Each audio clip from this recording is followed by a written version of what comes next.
ভাই যদি ভাইয়ের সাথে বেঈমানি করে, ভাই যদি ভাইয়ের হক আদায় না করে, ভাই যদি ভাইয়ের নিমক হারামি করে, কষ্ট দেয়, সম্পর্ক ছিন্ন করে, আল্লাহর জমিনের সবচেয়ে পাপিষ্ঠ মানুষগুলোর ভিতরে একটি লোক। কারণ হাদিসে কুদসিতে আছে, আল্লাহ রাব্বুল আলামিন বলেছেন, যে ব্যক্তি আত্মীয়তার বন্ধনকে ছিন্ন করে আল্লাহ তাআলা তাকে ছিন্ন করে ফেলবেন, আল্লাহ তাকে ছেড়ে ফেলবেন।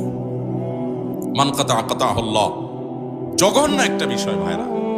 আর আত্মীয়তার সম্পর্কের সবচেয়ে কাছের আত্মীয় হলো বাপ মা এবং সন্তান সন্ততির পর সবচেয়ে কাছের আত্মীয় হলো ভাই বোন। বেশিরভাগ এলাকাতে দেখবেন যে ভাই বোনে লাগালাগি, ঠিক না ঠিক? অন্য সবার সাথে যা তা, ভাই বোনের সাথে অবশ্যই কি আছে, গুতাগুতি। ভাইরা আমার, আপনার ভাই বোন তারা যদি ভুলও করে, আপনি চেষ্টা করবেন আগলে রাখার, সম্পর্ক কখনো যেন ছিন্ন না হয়। আল্লাহ আমাদের সবাইকে সেই তৌফিক দান করুন। আত্মীয়তার সম্পর্ক রক্ষা করা সুন্নত না নফল না মুস্তাহাব?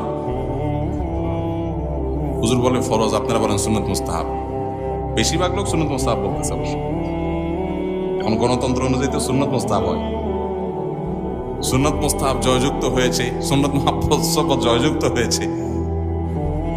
ভাইরা আমার, আত্মীয়তার সম্পর্ক রক্ষা করা ফরজ। এই যে আপনারা সুন্নত মুস্তাহাব বলছেন, অনেকে জানেনও না আত্মীয়তার সম্পর্ক রক্ষা করা কি। এখন আপনি বলবেন, আমি তো রাখতে চাই, উনি তো এক হাতে গিয়ে তালি বাজে, উনি তো ভালো করতে চায় না। এই প্রশ্নটাই হুবহু এক সাহাবী করেছেন নবী সাল্লাল্লাহু আলাইহি ওয়াসাল্লাম, ইয়া রাসূলুল্লাহ, আমি তো আমার আত্মীয়ের সাথে সুসম্পর্ক বজায় রাখতে চাই, কিন্তু সে তো আমাকে ক্ষতি করে, সে তো আমার সাথে সম্পর্ক বজায় রাখতে চায় না।